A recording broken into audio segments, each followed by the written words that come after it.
Bonsoir, ravi de vous retrouver sur Al24 News. Nous sommes en direct pour une nouvelle édition spéciale consacrée ce soir au Tchad, la situation dans ce pays qui aspire à renouer avec la stabilité après plusieurs années de troubles majeurs d'ordre politique, mais aussi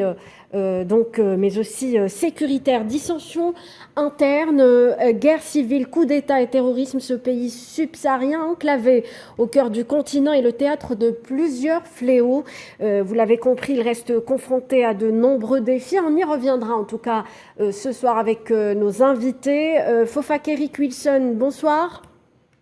Bonsoir madame. Vous êtes docteur en relations internationales, spécialiste des conflits en Afrique et vous intervenez avec nous depuis Yaoundé. Pour en savoir plus sur le déroulement de ce grand rassemblement, on tente de joindre Ali Abdelrahman Agar, conseiller du président de la transition chargé de la réconciliation et du dialogue. Il interviendra avec nous depuis N'Djamena. Avant d'aborder donc les multiples enjeux de ce dialogue national qu'abrite depuis hier la capitale N'Djamena, il y a lieu de rappeler à titre explicatif le contexte politique dans lequel intervient ce grand rassemblement. Il faut dire qu'en 2021, après le décès du président Idriss Déby Itno, un comité militaire de transition dirigé par son fils Mahamat, qui était à l'époque général de l'armée tchadienne, a pris le pouvoir et a promis la tenue d'élections libres et démocratiques sous 18 mois. La période de transition a été marquée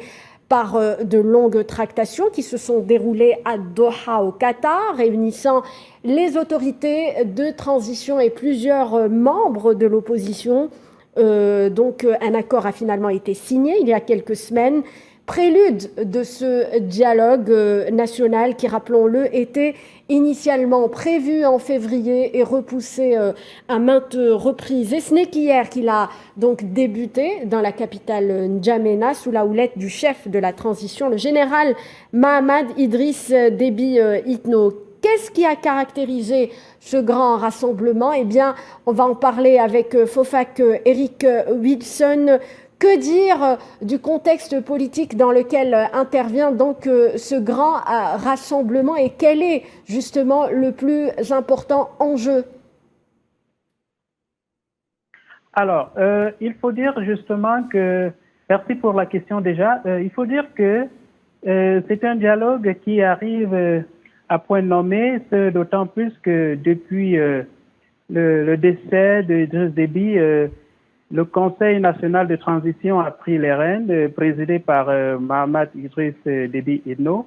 Et il y a donc, c'est une situation qui était quelque peu inattendue, à savoir que depuis le début de la décennie 2000, il y avait une certaine mouvance sur le continent qui laissait penser à une transition démocratique au sein des différents États d'Afrique au sud du Sahara. Mais seulement ce qui s'est passé au niveau du Tchad était quelque peu inattendu, du moment où, après le décès d'Idriss Déby, c'est son fils qui a pris le pouvoir et on a vu justement toute l'opposition civile vent debout contre cette réalité-là. Et il s'en est suivi donc justement une sorte de tension au sein du pays, d'autant plus que le décès d'Idriss Déby arrive dans un contexte assez particulier, celui justement de la guerre entre l'armée gouvernementale et un certain nombre de groupes rebelles qui essaiment le pays.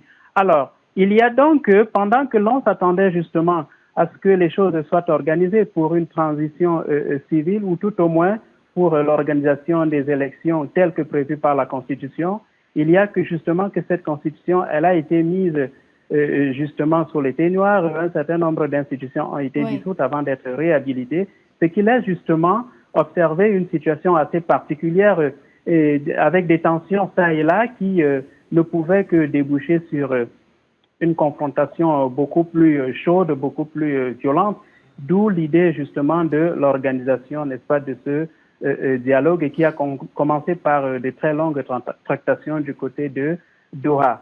Alors, pour répondre donc spécifiquement à votre question, il y a un certain nombre de points qu'il faut relever, n'est-ce pas?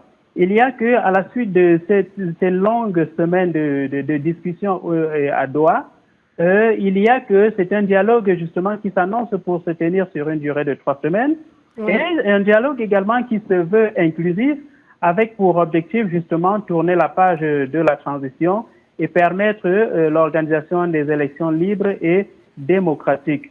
Alors, il se trouve également que lors de l'ouverture de ce dialogue, le président du Conseil national de transition faisait savoir qu'il s'agit d'un dialogue qui sera souverain et dont les décisions seront exécutoires. Oui, justement. Et là-dessus... Justement, oui, Fofak-Eric Wilson, Mahamat Idriss Déby Itno a parlé d'un moment décisif pour l'histoire du pays. L'objectif est selon lui de tourner la page de la transition et rebâtir le pays toujours. Donc selon ces mots, il faut dire que plusieurs chefs de l'opposition ont pris part à ce dialogue, mais il y a d'autres qui ont manqué à l'appel. Est-ce qu'on peut considérer, est-ce qu'on peut dire que cela pourrait justement compromettre l'issue de ce dialogue? Alors, c'est à ce niveau que la chose devient assez intéressante parce que justement, il va falloir observer la tenue ou le déroulement des travaux pour voir comment les participants vont arriver justement à un consensus, d'autant plus que les absents à ce dialogue qui s'est ouvert hier sont quand même d'un certain calibre. Nous avons par exemple la coalition Wakitama qui est composée d'un certain nombre de partis d'opposition de la société civile et dont l'un des leaders, notamment Success Massa, qui comment dire ça, est assez adulé par la jeunesse tchadienne, il est également absent. Il y a donc ces absences sont de nature justement à perturber la sincérité des travaux. Et il va donc falloir assez de tact, n'est-ce pas, et assez d'esprit de concession et de cohésion aux participants pour déboucher sur quelque chose qui pourra être accepté par toutes les parties. Et sur ce plan, on peut donc déjà peut-être observer comme des signes positifs le retour d'un certain nombre d'anciens chefs rebelles, oui, et qui vont d'ailleurs participer à ces travaux. C'est le cas par exemple de Timan Erdimi, qui est le chef de l'Union des forces de la résistance, justement, ce mouvement rebelle qui était justement aux prises avec l'armée gouvernementale au moment où Idriss Déby tombe sur le champ de bataille. Donc, pour moi, ce sont des éléments qu'il va falloir surveiller de près pour voir la dextérité avec laquelle Mahamat Idriss Déby et son équipe vont conduire ces dialogues pour que l'on arrive à un consensus qui pourra déboucher justement sur ce Tchad nouveau tant souhaité. J'espère en tout cas qu'on pourra joindre M. Ali Abdelrahman Agar, qui est conseiller du président de la transition, chargé de la réconciliation nationale, pour nous donner plus d'informations sur le déroulement de ce dialogue national inclusif qu'accueille la capitale tchadienne, N'Djamena. On pourrait également, Fofak-Eric Wilson, évoquer les attentes des Tchadiens ou comment ce dialogue est accueilli par la population. Est-ce que la population s'intéresse au contexte politique actuel? Alors, il faut dire que c'est assez complexe, hein, n'est-ce pas? La situation du Tchad, elle est assez complexe, la situation du Tchad aujourd'hui. Nous avons une population qui, de mon point de vue, observe une sorte de, ou alors se présente sous forme de dichotomie, où on a une partie de la population qui fonde beaucoup d'espoir à ce dialogue, pendant qu'une bonne partie de la population n'y croit pas. Alors, la partie de la population qui n'y croit pas est celle justement qui se montre un peu plus proche justement de la coalition Wakitama, et nous savons justement quelles sont les activités qui sont menées par cette coalition et justement la réaction du Conseil national de transition vis-à-vis des activités de Wakitama. Et nous savons également que la situation économique aujourd'hui au Tchad n'est pas la plus réluisante, n'est pas celle des plus réjouissantes, et beaucoup de Tchadiens, même ceux qui sont quelque peu dubitatifs, espèrent tout de même que ce dialogue débouche sur un consensus qui pourrait justement permettre d'aplanir ou tout au moins d'apaiser les tensions politiques afin que les questions économiques puissent finalement être adressées pour permettre au peuple tchadien, n'est-ce pas, de vivre dans des conditions à la limite acceptables. Oui. Le pays qui reste en tout cas confronté à de nombreux défis. Vous avez parlé du défi économique, il y a également le défi sécuritaire et on connaît justement on va dire la position ou le positionnement stratégique du Tchad dans la région. Alors, ça c'est l'un des défis également parce que il faut se dire que si le dialogue qui s'est ouvert hier et ne débouche pas sur des résolutions assez consensuelles, il y a de fortes chances qu'il y ait des répercussions assez dramatiques sur le plan sécuritaire parce que dites-vous bien que les signataires de l'accord de Doha sont en partie ceux-là également qui ont pendant longtemps entretenu la conflictualité sur le terrain. Et nul doute donc que si il y a des déceptions au sortir, n'est-ce pas, du dialogue qui s'est ouvert hier et qui devra durer 3 semaines, il y a donc des répercussions sur le plan économique et sur le plan sécuritaire pourraient justement avoir un impact aussi sur le vécu du Tchadien moyen au quotidien. Oui. Donc, de mon point de vue, ces défis sécuritaires sont également de nature à irradier l'ensemble de la région parce que dites-vous bien que l'ensemble de la région du lac Tchad, du bassin du lac Tchad, n'est pas totalement pacifié. Il règne une insécurité permanente à ce niveau, entretenue par un certain nombre de groupes islamistes parmi lesquels Boko Haram. Et oui. La force multinationale mixte qui opère de ce côté, malgré les efforts, n'est-ce pas, qui sont faits et par cette force multinationale, et même les armées nationales, non seulement du Tchad, mais aussi du Cameroun, du Niger et bien au-delà, il y a que l'insécurité persiste et le dialogue qui s'ouvre et qui s'est ouvert hier devra déboucher sur un certain nombre de résolutions qui vont permettre également de mieux adresser la question sécuritaire, ceci au regard de la position géostratégique du Tchad, n'est-ce pas, qui est pratiquement au carrefour entre l'Afrique occidentale et l'Afrique orientale, l'Afrique septentrionale et l'Afrique australe. Oui. Le Tchad se trouve au carrefour et cette position géostratégique a des implications sécuritaires assez importantes. Et donc, le dialogue qui s'est ouvert hier devra justement déboucher sur des résolutions qui permettent de contenir les externalités sécuritaires, n'est-ce pas, dans cette zone-là. Alors, on va continuer à développer sur l'enjeu sécuritaire de ce dialogue national inclusif. Mais permettez-moi, Monsieur Eric Wilson, de revenir sur le contexte politique. Le président de la transition, Mahamat Idriss Déby Itno, a donné donc des gages à la communauté internationale pour justement tourner la page de la transition actuellement sous 18 mois. Est-ce que vous pensez qu'il continuera à, si vous voulez, à respecter ses engagements auprès de la communauté internationale, vous en tant qu'observateur? Alors ça, on va le voir. Hein. Vous savez, généralement en Afrique au sud du Sahara, les politiques, ou tout au moins ceux qui sont au pouvoir, sont habitués à des rétropédalages.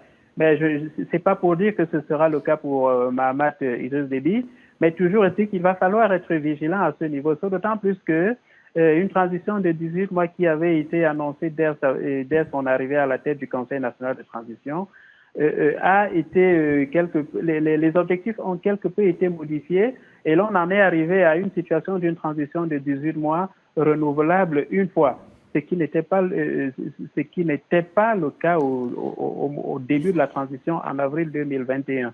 Toujours est-il que il va falloir justement observer, lui accorder le bénéfice du doute et surtout souhaiter justement l'accompagnement de la communauté internationale. Parce que ce dialogue qui s'est ouvert hier, de mon point de vue, il bénéficie de l'onction de l'Organisation des Nations Unies et de l'Union africaine qui, de mon point de vue, sont justement les principaux garants de la paix et de la sécurité à la fois au niveau mondial pour ce qui est de l'ONU et au niveau africain pour ce qui est de l'Union africaine. Et ces deux institutions ont justement une lourde responsabilité dans l'accompagnement, n'est-ce pas, des acteurs de ce dialogue et bien évidemment dans le suivi des résolutions qui vont sortir de ce dialogue de manière à ce que l'on puisse éviter le plus de dérapage possible parce que justement, sans cet accompagnement, il va être difficile pour les uns et les autres. Vous savez, les hommes politiques, en réalité, les accords politiques ne tiennent que le temps d'un certain nombre de circonstances. Oui, Et oui. si nous avons l'accompagnement justement de la communauté internationale, il me semble que l'on pourrait déboucher sur quelque chose d'assez probant. Et ceci, il ne faudra pas éviter, il ne faudra pas oublier également que cet accompagnement doit se faire dans le strict respect, n'est-ce pas, de la souveraineté du Tchad, qui est Justement, un pays souverain. sur ce point, il me semble que... sur ce point, justement, Fofak, Eric Winson, vous parlez d'un accompagnement dans le respect de la souveraineté du Tchad et j'aimerais rebondir justement sur les intérêts de la France au Tchad. Quand on parle du Tchad, on parle souvent des intérêts de la France et on connaissait cette proximité entre la France et l'ancien ou le président qui a été donc qui est décédé, Idriss Déby Itno. Est-ce que vous pensez qu'avec ce dialogue national inclusif, la France s'est écartée du jeu politique au Tchad? Alors, il est difficile de penser que la France est totalement écartée du jeu politique au Tchad parce que c'est une puissance qui a toujours évolué en sourdine. Oui. Elle n'a presque pas souvent évolué, notamment en ce qui concerne les jeux de pouvoir en Afrique au sud du Sahara et notamment au Tchad. Elle n'évolue presque jamais à visage découvert. Oui. Et c'est le lieu justement de rappeler ici que le sentiment anti-français que l'on observe ça et là peut se trouver renforcé si la France ne se tient pas à l'écart. Ou tout au moins, la France devrait être impliquée dans le sens de l'accompagnement vers l'atteinte des objectifs qui vont être fixés par les participants au dialogue qui, étant entendu que c'est un dialogue tchado-tchadien. Les résolutions qui en sortent doivent être accompagnées et les anciennes puissances comme la France, par exemple, doit tout simplement jouer un rôle d'accompagnateur sans pour autant s'impliquer, sans pour autant s'immiscer. Et cela pourrait davantage crédibiliser son image qui est assez écornée sur le continent. Oui. Parce que si on note une implication un peu trop flagrante de la France, n'est-ce pas, cela risque de faire imploser le dialogue. C'est pour ça qu'il faut un accompagnement, de mon point de vue, assez intelligent, assez délicat, n'est-ce pas, pour permettre aux Tchadiens, n'est-ce pas, de se sentir libres d'agir et de prendre leur destin, n'est-ce pas, en main. Et est-ce que la France, justement, la question qui se pose, est-ce que la France est prête justement à, on va dire, accompagner le Tchad en respectant la souveraineté, sachant que la France a toujours considéré le Tchad comme un territoire militaire, une sorte de verrou à contrôler? Alors, de mon point de vue, pour être tout à fait sincère avec vous, moi je pense que la France, elle n'a pas le choix. Parce que si elle a une implication un peu trop flagrante, cela va davantage contribuer à l'envenimement des choses sur le terrain. Donc, elle a intérêt à être beaucoup plus discrète parce qu'il s'agit là de l'avenir du Tchad. Et si les participants, il faut quand même se le dire, un certain nombre de groupes qui participent, n'est-ce pas, à ce dialogue, ne sont pas favorables à la trop implication de la France dans les affaires politiques du Tchad. C'est pour ça donc justement que si elle veut justement donner bonne impression, si elle veut passer pour cette puissance qui accompagne les États africains plutôt que de s'immiscer dans leurs affaires intérieures, elle devra se faire extrêmement discrète et apporter un soutien pas trop direct, pas trop flagrant. À défaut, nul doute que elle va continuer, n'est-ce pas, à perdre du terrain en Afrique et singulièrement en Afrique francophone. Alors justement sur les groupes, on va dire les groupes armés au Tchad, est-ce que on peut croire qu'ils vont justement respecter cet accord et continuer donc à prendre part à ce dialogue national, vous en tant qu'observateur, Monsieur Fofak Eric Wilson? Alors déjà, je tiens déjà à féliciter les groupes qui ont accepté, n'est-ce pas, de participer à ce dialogue parce que justement, à un moment, il faut taire les armes pour s'asseoir, parler, s'écouter et se comprendre et surtout prendre de bonnes résolutions. Alors maintenant, quant à l'issue justement et notamment au respect des accords par ces groupes armés. Moi, j'ai envie de dire que le regard ne devrait pas seulement se poser sur les groupes armés qui participent justement à ces discussions. Il me semble que le Conseil national de transition a aussi, le Conseil militaire de transition, pardon, a aussi sa part de responsabilité. Il a aussi sa part de responsabilité, d'autant plus que le respect des accords ou des engagements qui vont être pris incombe aux deux parties. Et nul doute que si l'une des parties se montre quelque peu se montre peu enclin justement à respecter ces accords, il y a de fortes chances que l'on débouche ou que l'on revienne à la situation hantée. Et au-delà de cela, il faut tenir compte que le dialogue devrait également déboucher sur ce que l'on pourrait appeler une sorte d'accompagnement ou tout au moins de désengagement et de démilitarisation, de désengagement et surtout de réinsertion de l'ensemble des Alors, quelles seraient leurs exigences, à votre avis? Est-ce que ces groupes auraient des ambitions politiques, par exemple, Monsieur Fofakeric-Wilson? Ces groupes ont toujours des ambitions politiques. Maintenant, c'est la façon justement de présenter ou d'exprimer ces ambitions qui compte à ce niveau.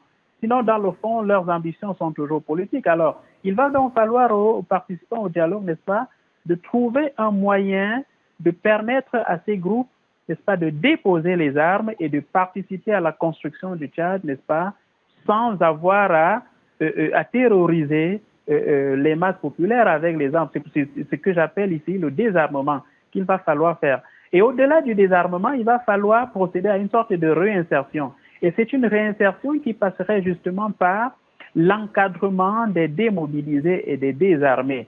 Question de leur permettre, n'est-ce pas, de s'insérer dans le système socio-économique du Tchad, soit en recrutant, en intégrant certains au sein des forces armées et police, soit en les orientant vers des formations, n'est-ce pas, des formations professionnelles pour leur permettre justement de s'insérer socialement assez aisément. Donc, de mon point de vue, c'est un package, n'est-ce pas, qu'il va falloir observer dans la conduite ou dans la mise en œuvre de des résolutions de ce dialogue. Un accompagnement qui se veut multidimensionnel et multisectoriel pour permettre à toutes les parties prenantes de ne pas se sentir frustrées. Ce d'autant plus que, au départ du dialogue, il y a déjà des groupes ou tout au moins des factions qui sont assez mécontentes. Oui. C'est le cas de Wakil Tama dont j'ai parlé tout à l'heure. Wakil Tama qui n'a pas pris part, qui n'a pas signé donc le dernier accord à Doha. Voilà. Vous voyez donc il va falloir déboucher sur quelque chose d'assez quelque chose d'assez pertinente, d'assez sérieuse, d'assez conciliante, n'est-ce pas, pour convaincre les uns et les autres de la nécessité de taire les querelles pour amorcer définitivement le décollage du Tchad. Ce pays assez riche et assez fourni en termes de ressources naturelles, n'est-ce pas, et humaines, qui ne demandent qu'à voir leur mise en valeur pour son décollage. Alors pour conclure, Fofakeric-Wilson, il faut dire qu'avec ce dialogue national, on espère donc renouer avec la paix dans ce pays. Et quand on dit et la sécurité du Tchad, ou plutôt la sécurité de la région, dépend étroitement de la sécurité du Tchad. Tout à fait. Oui. Alors, justement, la sécurité de la région dépend de la sécurité du Tchad. Ça, c'est un secret de polichinelle, c'est d'autant plus que je le disais tout à l'heure, le Tchad, il est aux confins d'un certain nombre de régions africaines. Et c'est la raison pour laquelle nous avons un intérêt à ce que ce pays soit en paix. Et c'est pour ça, justement, qu'il faut faire très attention pendant toute la durée du dialogue. C'est d'autant plus qu'un certain nombre de critiques également qui sont faites au Conseil national de transition partent de ce que certains pensent que 80% des membres, n'est-ce pas, ou des participants à ce dialogue sont proches du CNT. C'est pour ça qu'il va falloir y aller avec beaucoup de tact pour éviter que le dialogue ne débouche sur des incompréhensions, sur des malentendus qui pourraient ramener le Tchad à la situation en paix. Pourtant, le Tchad appartient à une sous-région qui a grandement besoin de la paix. Absolument. Merci en tout cas, Fofak-Eric Wilson, d'être intervenu. Merci pour cet éclairage. Je rappelle que vous êtes docteur en relations internationales, spécialiste des conflits en Afrique et vous étiez avec nous depuis Yaoundé. Voilà, on arrive pratiquement à la fin de cette édition spéciale. Merci de nous avoir suivis. Restez sur Al 24 News. Très bonne soirée.